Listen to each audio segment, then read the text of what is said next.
How to start a snow plowing business. If you live in an area that gets a lot of snow, then starting a snow plow business might be for you. Snow removal can be great part-time and seasonal work, if you are willing to invest your time, money, and energy to get started. However, there are a few things to consider before you go out and remove snow. Part 1: Organizing your finances. 1. Anticipate costs. A snowplow business has a lot of upfront expenses that you must consider before going into business. Make sure you make a budget and anticipate all of the costs. Snow removal equipment. Snow removal equipment can be very expensive, depending on what you intend to purchase.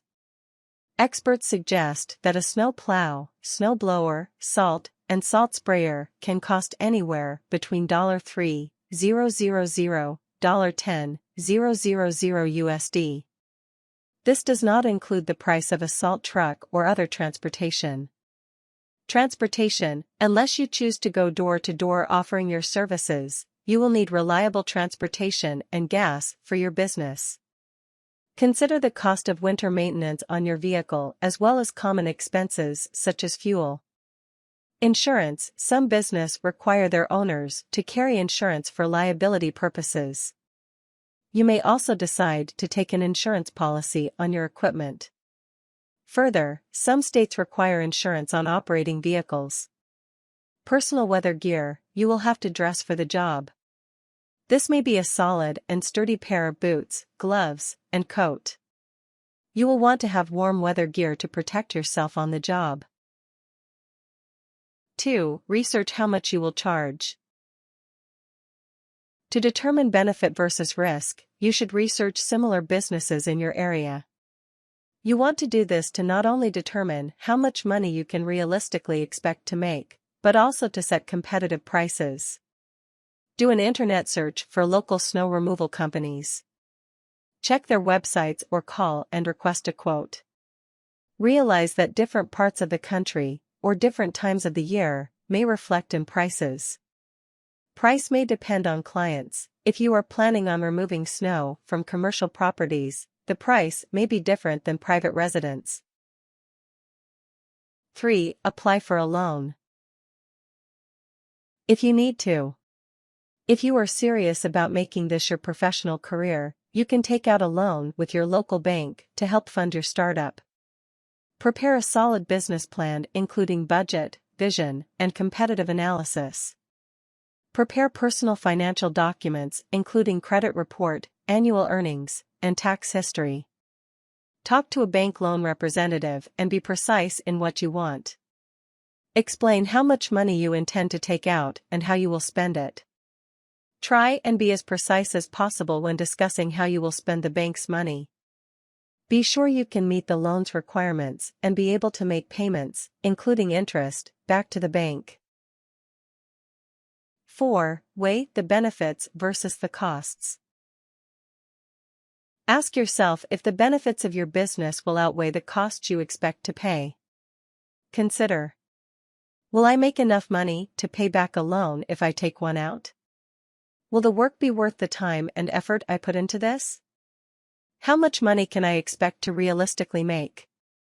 You can determine this by looking at other companies in your area to see how much they charge. Keep in mind, companies will charge both by single job and by seasonal contract. Will it snow enough, now and in the future, to make this business worth it? Part 2: Registering your business. 1. Choose an appropriate business type. There are a few types of business structures you can decide between when registering a business. Here are 3 common ones. Sole proprietorship. You are the only operator of your company and are personally liable for its assets and liabilities. Limited liability company, LLC. This provides limited liability to the business owner. It offers some tax benefits and exemptions for those involved. Corporation. This is a more established and larger business. This structure generally has taxable employees. Note that your business type, at least in the US, is not permanent. If you want to change from an LLC to a corporation, you are able to do so. 2. Pick an appropriate name.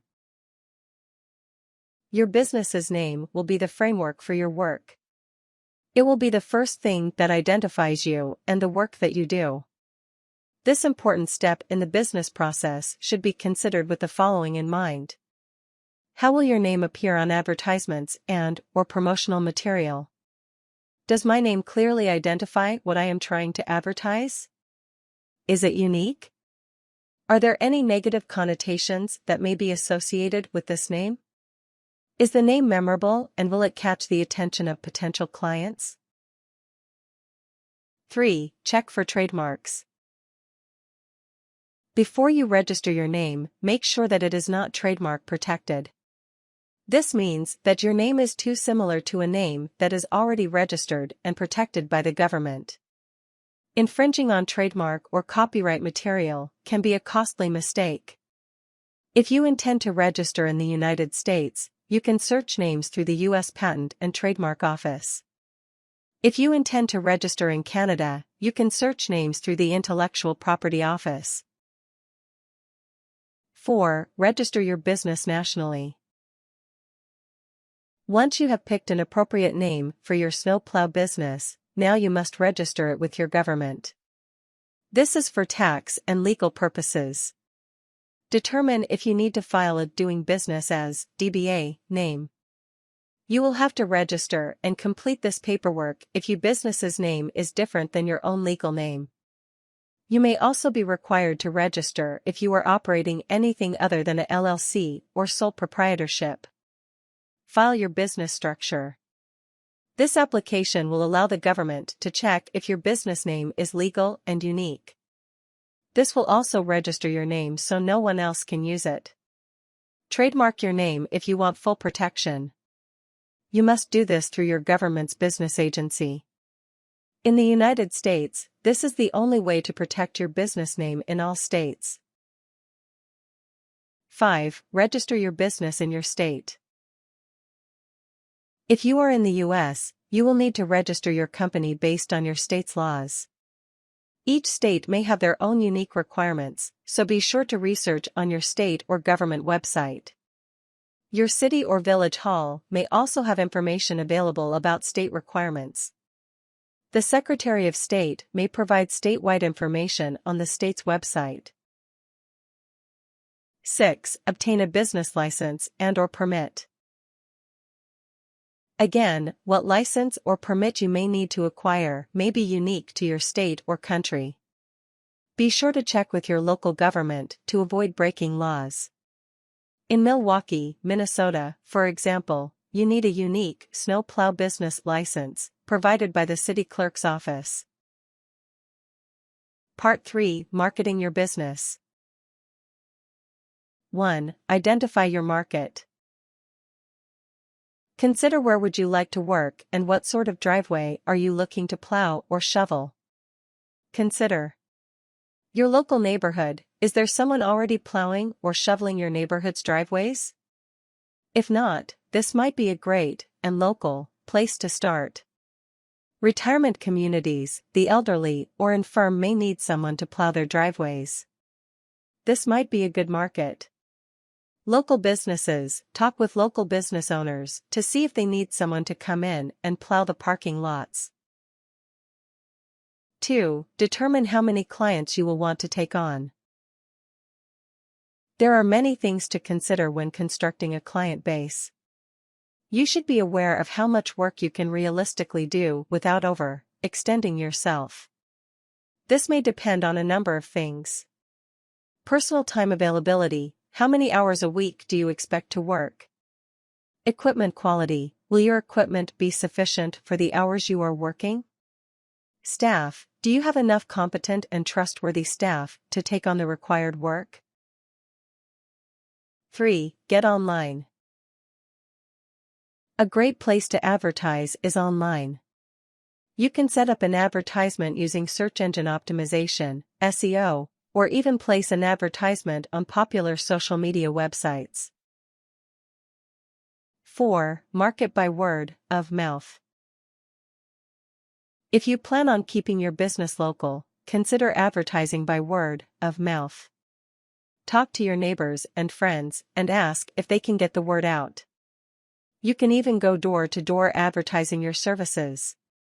Make and distribute professional business cards advertising your services. 5. Consider flyers, signs, or newspaper advertisements. This advertisement strategy may catch the eye of local residents. Make sure your information is clear, concise, and legible. Make your font easy to read and provide your contact information.